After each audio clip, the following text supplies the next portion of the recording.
You're listening to Puma Podcast. This is a rerun of a story we first published in late October.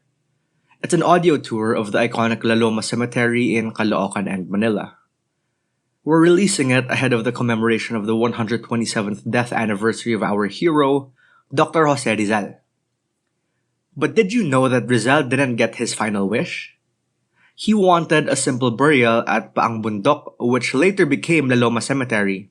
No monuments, just a stone or cross on his grave.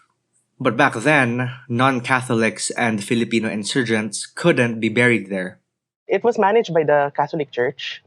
And since sacred ground siya, only Catholics were allowed in the La Loma Cemetery. So, bawal ang Chinese, bawal ang hindi Katoliko, bawal ang mga lumaban sa simbahan. So dito, at least during the Spanish colonial period, it's usually only Catholics that were buried here. I'm Franco Luna, PumaPodcast, and you're listening to Teka Teka News. In this episode, we'll walk you through one of the oldest cemeteries in Metro Manila.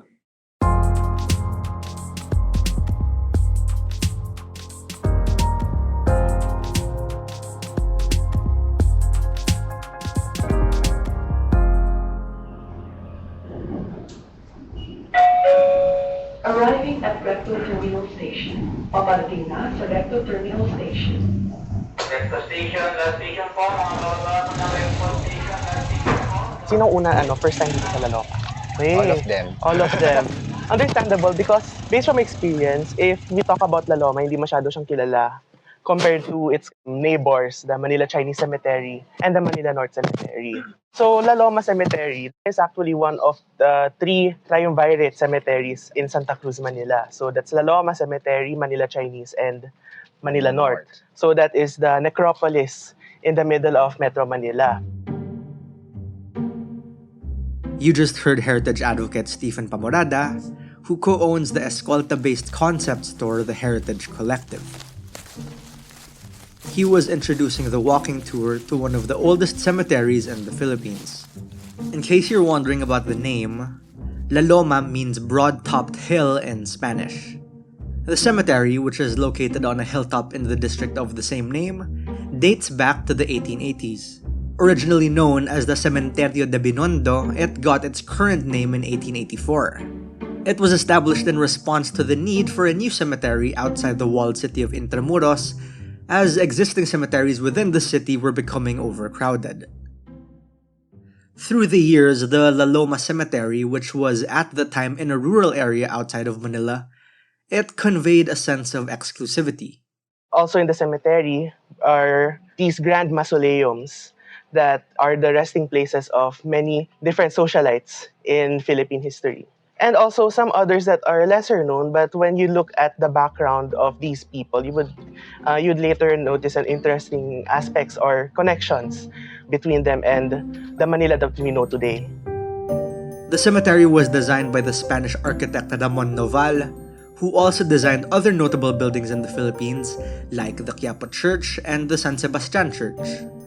La Loma Cemetery was built in the Neo-Gothic style and features a number of impressive tombs and mausoleums.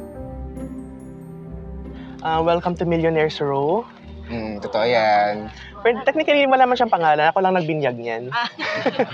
So, bakit ko ba siya tinatawag na Millionaire's Row? Because here in this road, sunod-sunod yung mga elite na nakalibing dito. Puro mga mausoleum na mga mayayaman. So, paano niyo masasabi na mayayaman tong mga to? Well, in a way, the architectural style of these mausoleums is also a social statement, kumbaga. So, kung mas malaki ang mausoleum mo, mas mataas ang standing mo in society. That's architect Riel Diala, also a heritage advocate and a member of Renacimiento Manila. It's not just stories about who these people were. There's also a wealth of architectural heritage waiting to be uncovered in La Loma. Behind you, there's the Evangelista Mausoleum. So, kung mapapansin nyo sa kanila, mukha silang chapel or simbahan na maliit. That's also very characteristic of mausoleums here in La Loma. So, for example, yung Evangelista Mausoleum na pasok namin, and it's very interesting kasi interior niya, it's very church-like. So, I mean, mausoleum talaga siya. Pero, if you go inside, yung layout niya, meron siyang pews, meron siyang altar, meron siyang crucifix, and yung crucifix na yon may tabernakulo pa. Wow. Siguro nag-hold ng misa. Ganyan. Okay? Ganun siya kabongga. And the church-like aspect of the church-like design.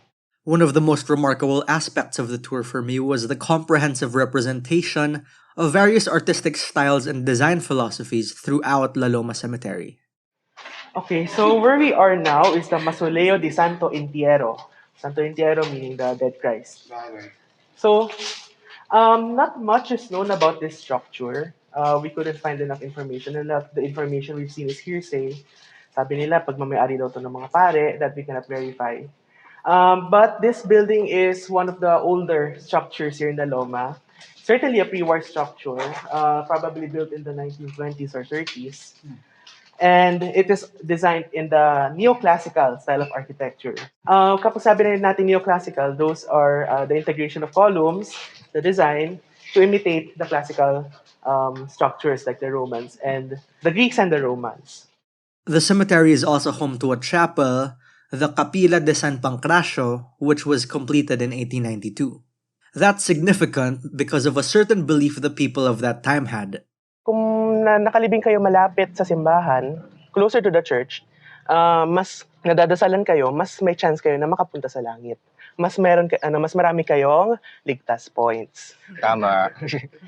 And also in a way that in regards to the arrangement of the dead inside and around the church, it's usually the privileged or the ones with the higher positions and in society that are buried inside the church. Minsan nililibing sila sa poste, sa lapag.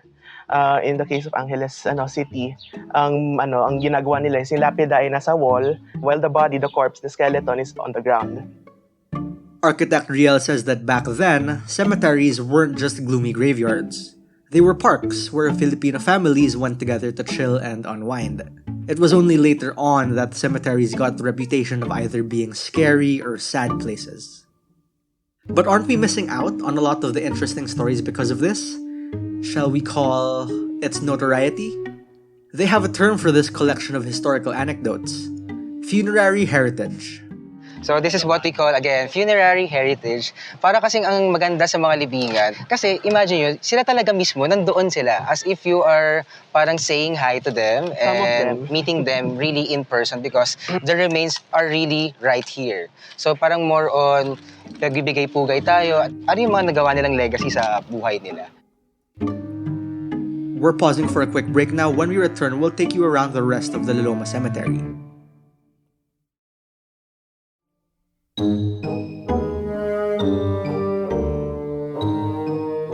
The yellow building behind me is the chapel, the cemetery chapel of La Loma. Some people tend to refer to it as the parish of the St. Pancratius Chapel. Kung tutusin mali yun kasi it's just a cemetery chapel. And when we talk about cemetery chapels where the dead would hold their last rites before they are buried, they aren't necessarily dedicated to a saint.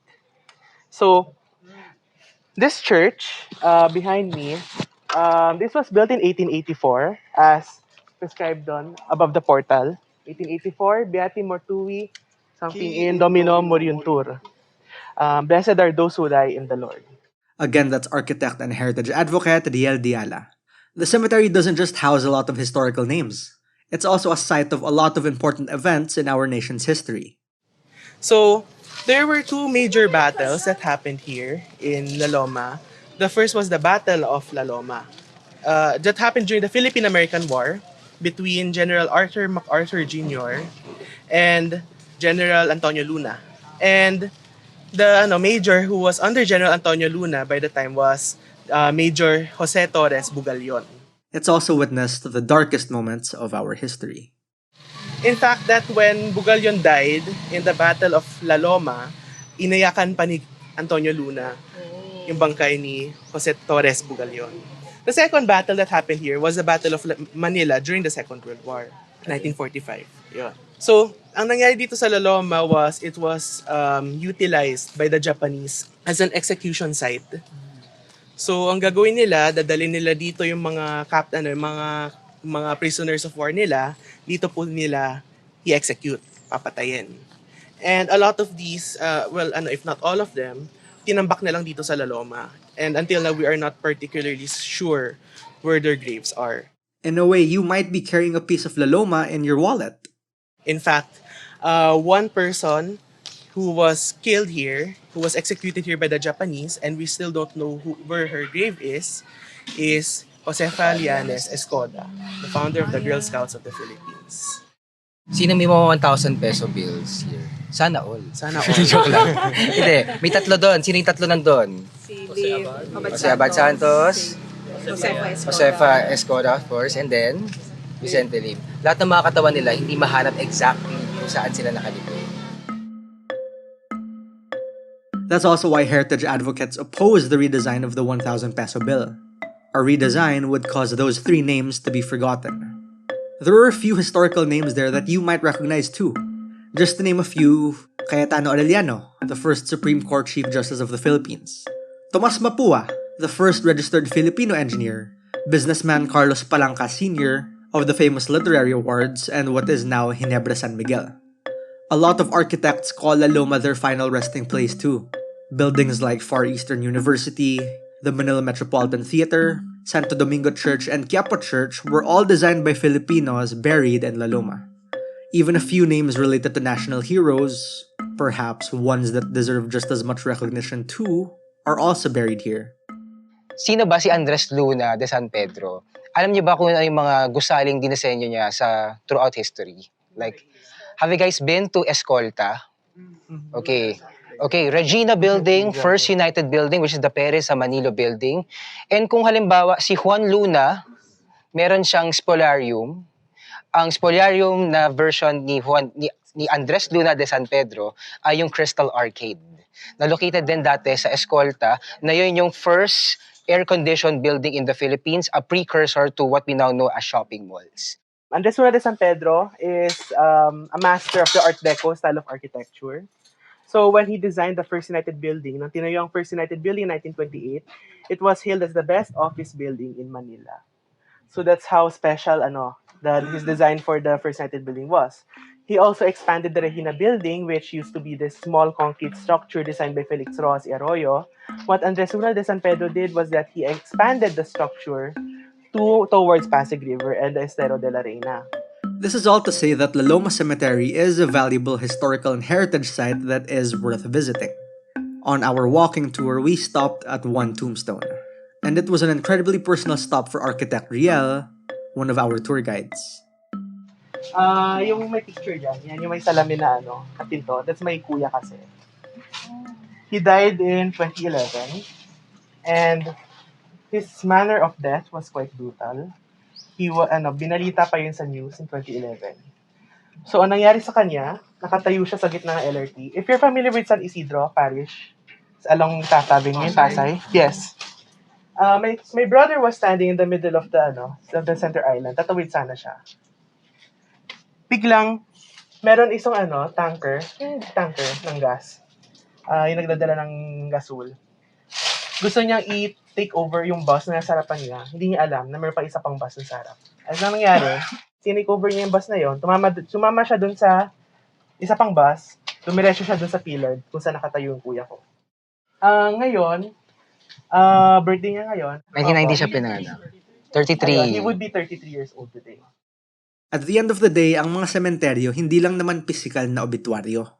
They're not just rows and rows of dead people.